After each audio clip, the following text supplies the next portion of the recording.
Hello, welcome back to the classics capsule. My name is Sean McKiernan, and today we are going to look at a film series which covers in total 10 films. Started out originally going in one very specific direction until the forced casting of a guest star, who then subsequently took over the entire series. The series in question is The Pink Panther. Now, the original Pink Panther film was made in 1963, and it was originally intended as a vehicle for the star of the film, who was David Niven. Now, David Niven had played Raffles in 1939, and in The Pink Panther he plays a very charming, urbane jewel thief, very much along the lines of Raffles, named Sir Charles Lytton, nicknamed the Phantom. He in turn is having an affair with the wife of a police detective who is completely unaware of his wife's activities. That police detective is Inspector Jacques Clouseau. And the original casting of the film had Peter Ustinov as Clouseau. As the film went along and went into development, there were various problems that developed along the way, which forced Ustinov to decide he wasn't really prepared to continue with the film, so he dropped out of it. And in sheer desperation more than anything else, the director of the film, a very, very renowned filmmaker named Blake Edwards, turned to an actor named Peter Sellers and asked him if he would be prepared to step in at very short notice to take the film on. Sellers agreed to do so, and on the way to make the film, he bought a box of matches. And on the box of matches was this cartoon figure of a Captain Webb, who, as Sellers described it, had a look of such comic determination and dignity on his face that he had to get that into Clouseau. No matter what happens to him, Clouseau is going to remain very, very stiff upper-lipped and very, very dignified right the way through. When Sellers arrived on the set, he then created the overall look for Clouseau, having a major hand in the character's wardrobe, the makeup, and his overall appearance. And as the film started to be made, Sellers began to improvise certain little elements of comedy being thrown in, which Blake Edwards initially was quite reluctant for him to do, but then as it went along he realised how funny the sequences were actually becoming, so he started to encourage Sellers to do it. The plot of the film is a little bit all over the place, to be honest. It centres around the theft of a priceless jewel, the largest diamond in the world, called the Pink Panther. And the Phantom is all out to steal the Pink Panther. As he's going along in his plans to do so, he's joined by his nephew, played by a very young Robert Wagner, who at the start of the film has no idea of his uncle's double life as a jewel thief. He just sees them as this international playboy, which is what Sir Charles Lytton presents himself as. As the course of the film carries on, Robert Wagner's character then realises the truth of what his uncle actually is, and then he decides he's going to steal the Pink Panther as well. And it's all set up to take place on the night of a costume ball, which is where really Sellers is given free rein to do what he likes. And it is probably the most inspired pieces of cinema lunacy that you will ever see. There are policemen at this costume ball in disguise to watch Sir Charles Lytton, who is dressed as a griller. Unfortunately, so is his nephew, and so is also the British ambassador. Clouseau is dressed as a knight in shining armour, his assistant is dressed as a dragon, and two other policemen are dressed as a pantomime horse.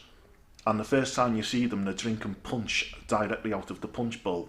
as though they are a horse. Peter Sellers decides at the end of the scene where all of these characters are introduced in costume, I will go and mingle, and immediately causes chaos in a suit of armour when he tries to walk down a flight of stairs and goes head first into other characters all quite happily enjoying the party.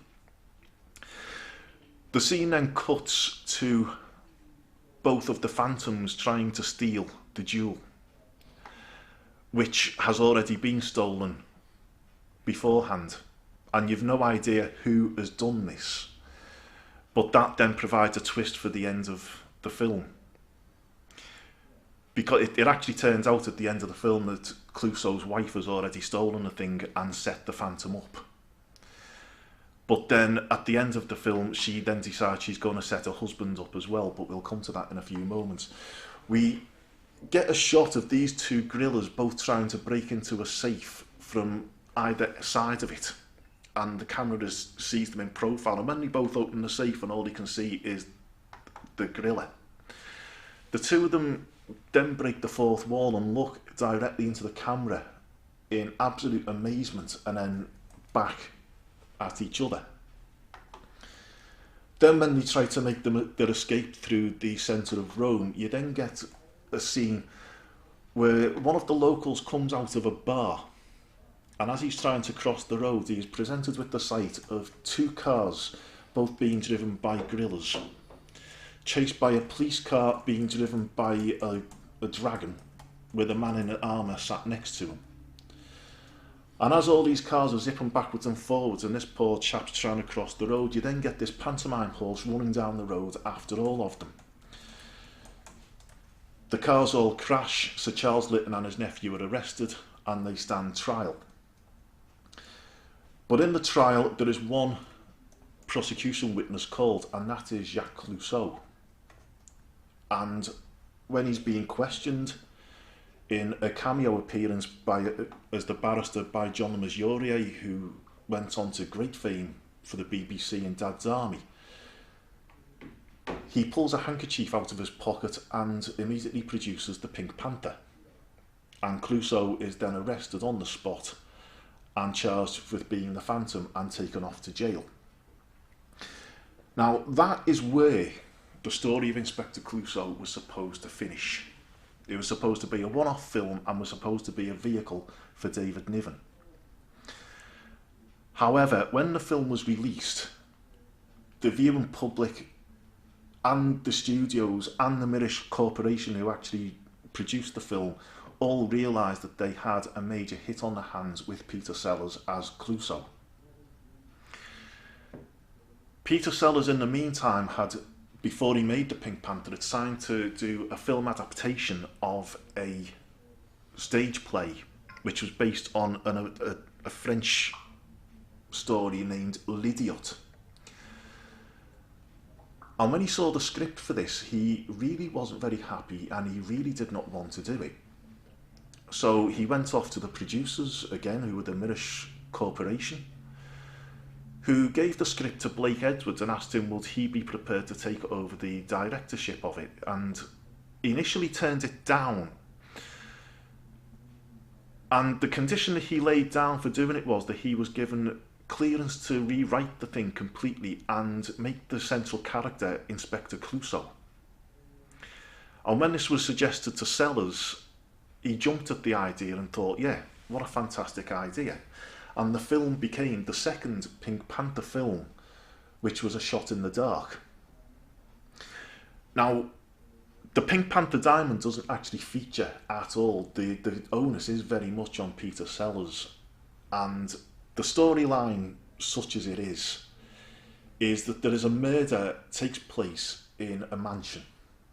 And just about every single member of the family and the staff have all got a motive to do it, but they frame one of the maids, Maria Gambrelli, played absolutely wonderfully by Elke Summer.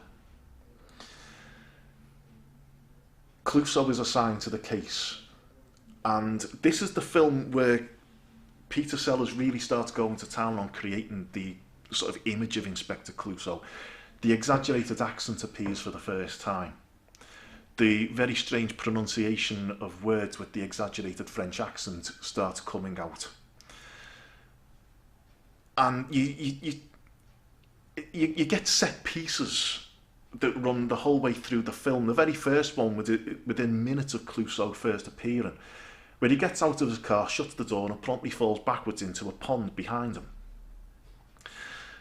And then conducts the first interrogations of the household with his coat and his hands and everything all absolutely dripping wet.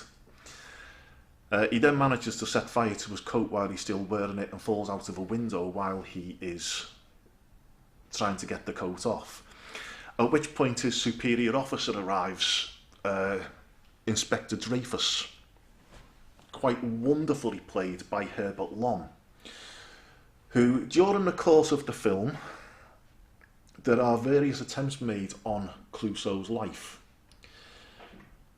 And you have absolutely no idea who is behind this, but as the attempts on Clouseau's life are being made, there are more and more murders takes place in the mansion where the story actually starts.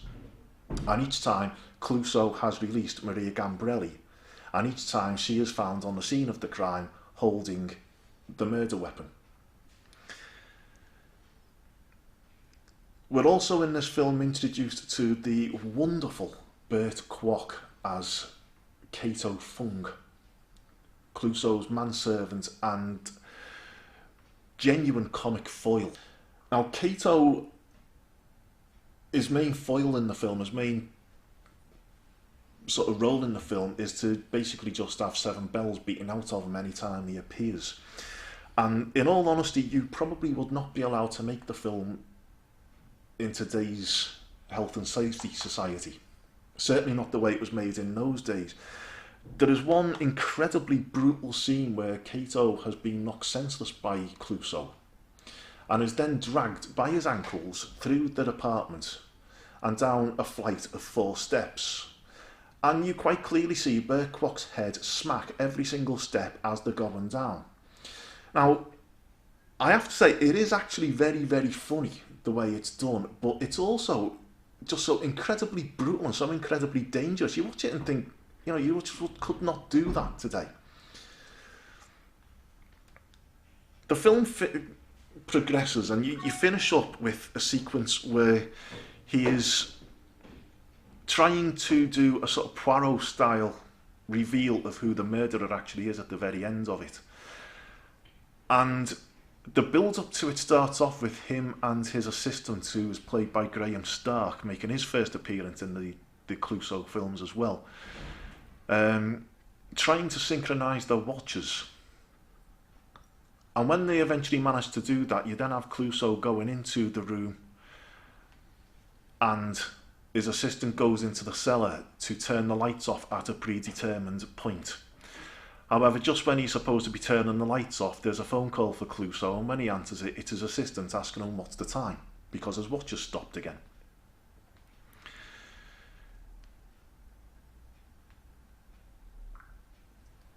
The film finishes with every single member of the household all revealing themselves to be murderers, and every one of them have murdered one of the other characters.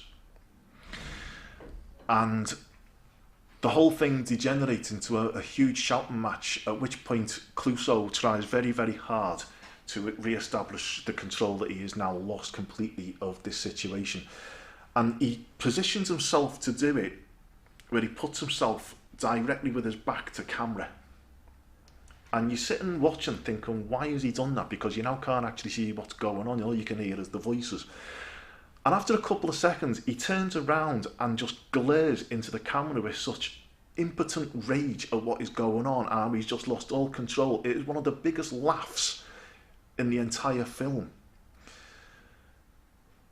The family all then run out and get into Clouseau's car and drive off, and the car then explodes because it has had a bomb planted in it by the assassin who's been trying to kill Clouseau off throughout the film, who is then revealed to be Inspector Dreyfus, who has been driven mad by Clouseau's sheer incompetence, but forever being in the right place at the right time and being able to solve the crimes more by sheer luck than anything else. That's where the film finishes.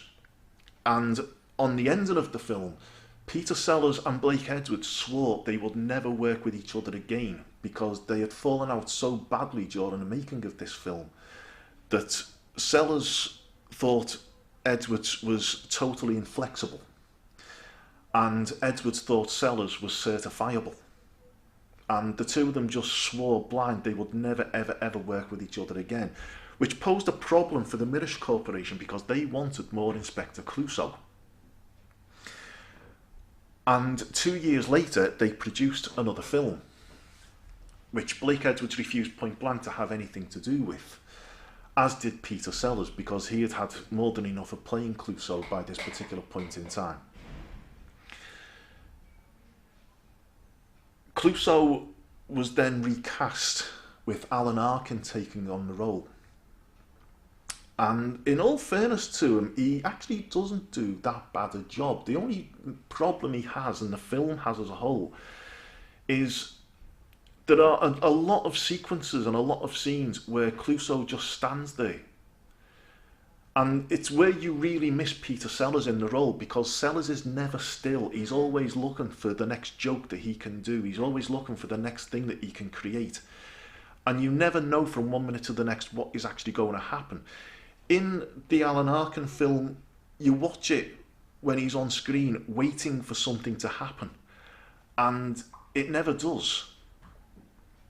And it's a disappointment in that respect. I'll say Arkin doesn't do that bad a job, but really there's only one person who could play Inspector Clouseau, and it was Peter Sellers. He had made the role such his own. It was a bad move for anybody to try and take it over, and then to try and play it in exactly the same way that Sellers had done.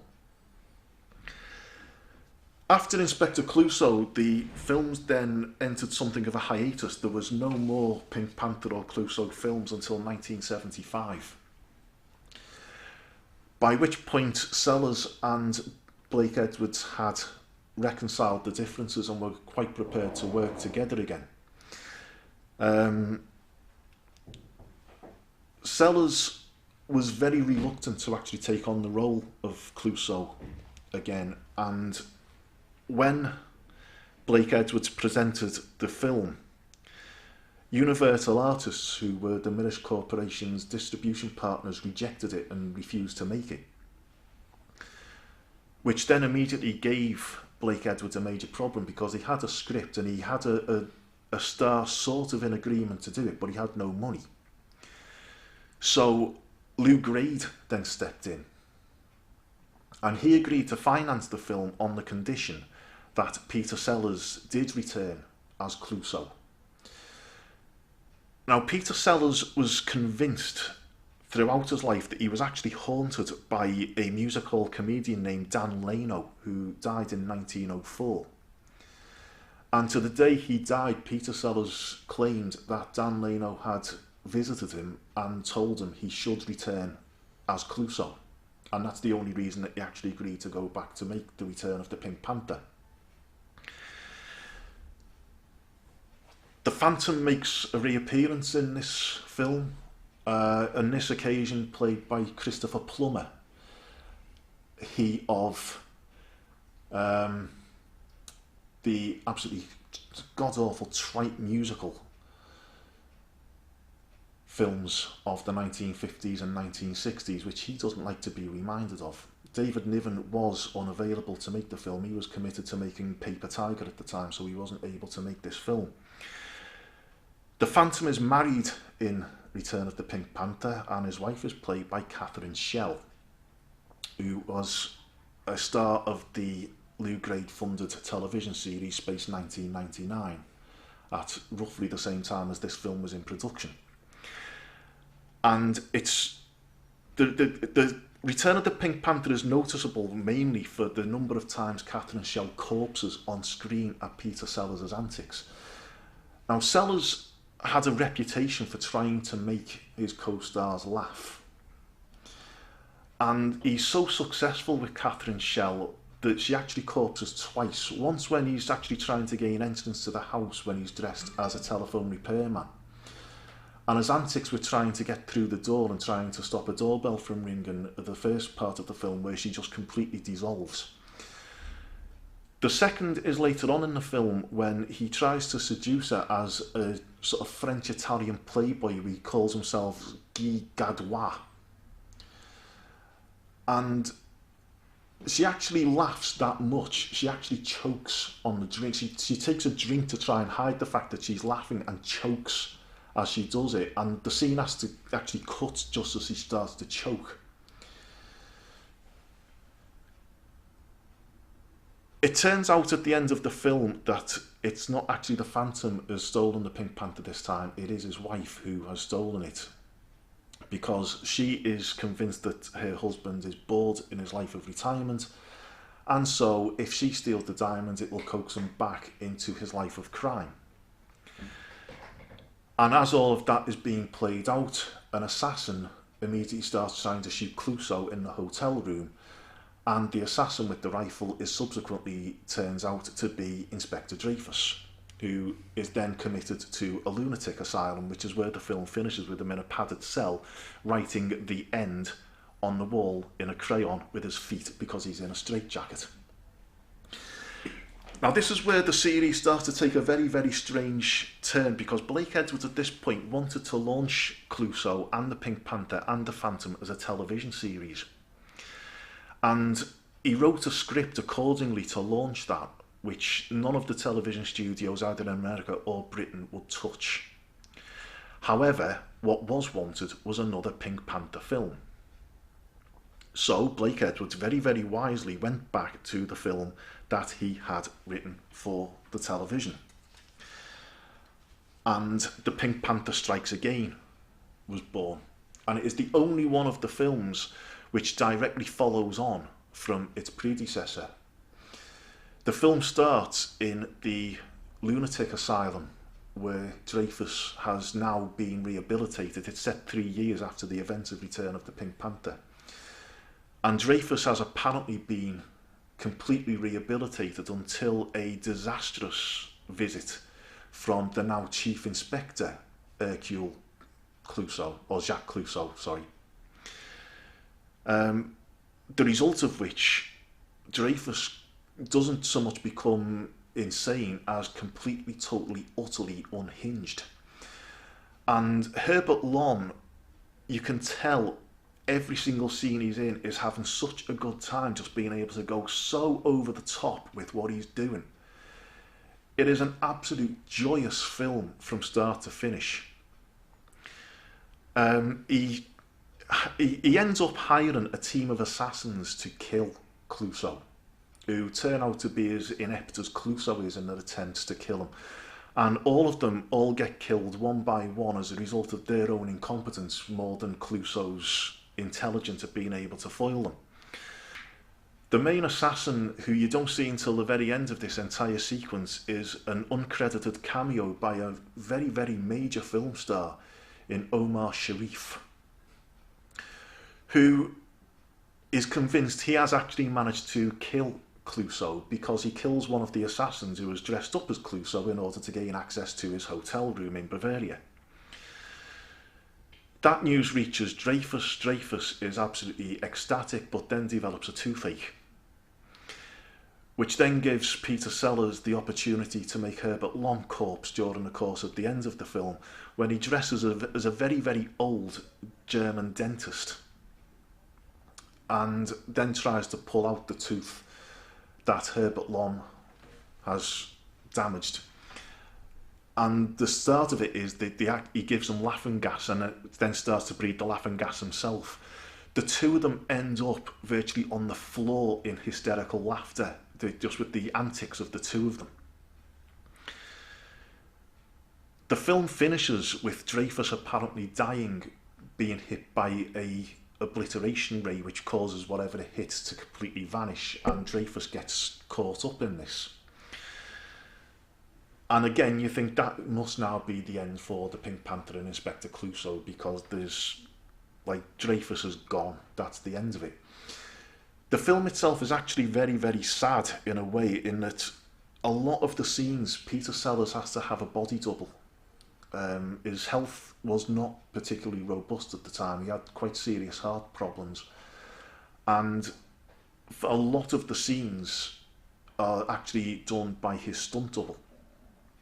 Sellers only appears in close-up or medium close-up. Anytime they can get away with it, it is not Peter Sellers, including the entire sequence where he's actually trying to break into the castle where Dreyfus has holed himself up. That sequence contains more belly laughs in the space of 10 minutes than any other Pink Panther film that there is. And it's just an absolutely fantastic sequence, particularly a little tiny bit where he tries to pole vault into the castle and ends up diving headfirst into the moat instead.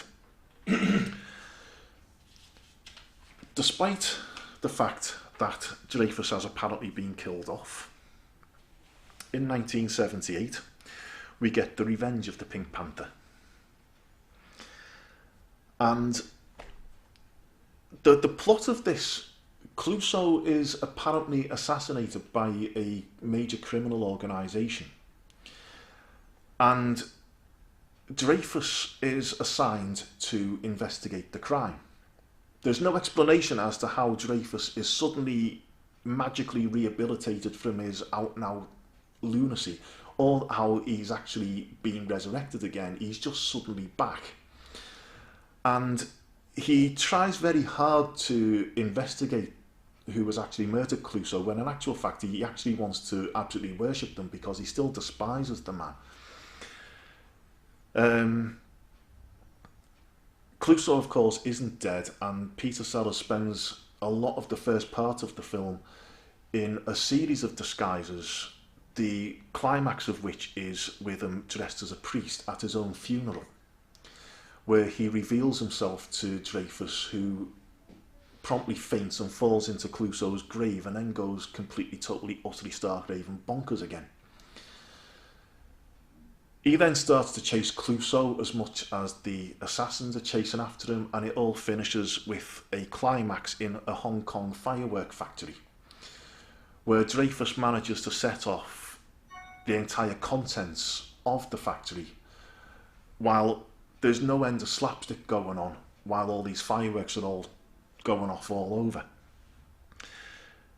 It's the final on-set performance that was released during Peter Sellers' life. The film came out in 1978, and at the end of the film, both he and Blake Edwards once again swore they would never work together again because they had fallen out again even worse than they did before. Peter Sellers, however, was not finished with Inspector Clouseau and went away to write what would have been the 7th Pink Panther film, which was going to be called Romance of the Pink Panther. And he managed to write 2 drafts of the script, both of which had the exact same storyline, where there was a new criminal mastermind appeared who was a female called the Frog. And the Frog was actually cast, and Pamela Stevenson was going to be taking on the role. Blake Edwards refused point blank to have anything to do with the film because Peter Sellers was going to be starring in it, but then after the second draft of the script was written, Peter Sellers very sadly died when his heart condition got the better of him. And Blake Edwards at that point was quite willing to come on board and make the film as a tribute to Peter Sellers. The film corporations weren't very keen on that to happen. They wanted the film to be made as it was written, and behind Blake Edwards' back they approached an actor to replace Peter Sellers. And the actor who they approached and offered the role to was Dudley Moore. Dudley Moore very wisely turned the role down, and Blake Edwards ended up suing the film corporations and ended up being able to make his own film, which became The Trail of the Pink Panther. Now, to make The Trail of the Pink Panther, he basically used cut scenes from previous Pink Panther films and wove them together. And the very loose storyline is that Inspector Clouseau has vanished, and Joanna Lumley plays the part of a reporter trying to find him. You have David Niven makes an appearance again as the Phantom, and at this point David Niven was very, very ill with motor neurone disease. And when they reviewed his scenes that he'd shot for the film, his voice was completely inaudible. So it had to be redubbed with an impersonator taking his voice off. The film was an absolute box office disaster, and it finished up with Blake Edwards being sued by Peter Sellers' widow for basically lessening her husband's memory, and Blake Edwards lost that court case. And that then really should have been the very, very end of the Pink Panther films, but it wasn't. In 1983, Blake Edwards decided he was going to resurrect the films with a new character. And this script was written, and the character that they came up with was an American police sergeant, a Sergeant Clifton Slay, played by Ted Wass. And the idea was that this Sergeant Slay was going to be the new star of the Pink Panther films. Unfortunately, the film was an absolute disaster. It's not helped by the fact that at the very end of the film, Inspector Clouseau reappears in a very, very strange cameo by Roger Moore, where Clouseau has apparently had plastic surgery, so now looks like Roger Moore rather than Peter Sellers. Roger Moore did this in a 2-day break while he was filming the James Bond film Octopussy. They were on adjacent sound stages to each other. And he refused to have his name on the credits, so he's actually credited in the film as Turk Thrust II. Is a reference to one of the supporting characters from A Shot in the Dark from 1964, who was credited under the name of Turk Thrust. So Roger Moore became Turk Thrust II. When that film failed, the films then disappeared for 10 years. And in 1993, Blake Edwards decided he was going to have one more attempt at resurrecting the Pink Panther legend and the Pink Panther series. And he did it with a film called The Son of the Pink Panther. And in the film, the story is that Maria Gambrelli and Peter Sellers have had a child who is just as inept as his father was, but has also joined the French Sûreté. That character is named Jacques Gambrelli, and any number of actors were linked to this. Blake Edwards' first choice to play Jacques Gambrelli was Kevin Kline, and Kevin Kline read the script in fairness to him and then wanted absolutely nothing to do with the project because he felt that the thing was just going to bomb from the word go. It just would not work. When that approach failed, Blake Edwards then went after Rowan Atkinson, who, in all fairness, you could actually imagine making quite a fair stab at playing Inspector Clouseau or any such offspring, but Atkinson felt very uncomfortable at the thought of taking anything over from Peter Sellers, so he rejected the approach. The third attempt at filling the role was rather more successful when they approached Gerard Depardieu. And Depardieu was very, very keen to do it. And he actually signs up to make the film. And things were going along quite well. They had the star, they had secured Herbert Lom to come back as Dreyfus, they had secured Burt Kwok to return as Kato. And then the film entered development hell when there was a problem with the financing for it. And by the time that problem had been resolved, Gerard Depardieu wasn't available because he was then already making 1492. So he had to drop out of the film. Blake Edwards then decided that the return of Herbert Lom and Burt Kwok was enough to carry the film, and he cast an actor not very well known outside of his native Italy, named Roberto Benigni. Benigni is more of a comedian than an actor. He was trying very, very hard to get into the acting game, but really, when they approached him, they weren't entirely certain if he'd even accept the role. So, as a standby, they approached Tim Curry, who had absolutely no interest in it whatsoever. An actor who did have an interest in it was a gentleman named Bronson Pinchot, who had found fame on a television series named Perfect Strangers, and who had then been put into a film very much as his own starring vehicle called Blame It on the Bellboy, the year before The Son of the Pink Panther was suggested. Unfortunately, Blame It on the Bellboy sank without trace, and all of the film companies at that point all decided that if you had Bronson Pinchot as a star, the film would not work, so Blake Edwards wasn't allowed to cast him. Fortunately for the film, Roberto Benigni agreed to take on the part. And again, like Alan Arkin, he tries very, very hard, but the film itself is just a mess from start to finish. It tries to be a sequel to at least 3 of the Clouseau Panther films, and it just fails in every single respect right the way along. And it was actually a very, very sad ending for Blake Edwards' film career and Henry Mancini's film career as well. Henry Mancini wrote the music for all of the Clouseau films, and the two of them retired not long after this film came out. It was a very, very sad end for what is an absolutely fantastic comedy series in the heyday. The first films, A Shot in the Dark especially, is one of the funniest comedies to this day. It's over 50 years old now, and it still contains so many belly laughs, it is untrue.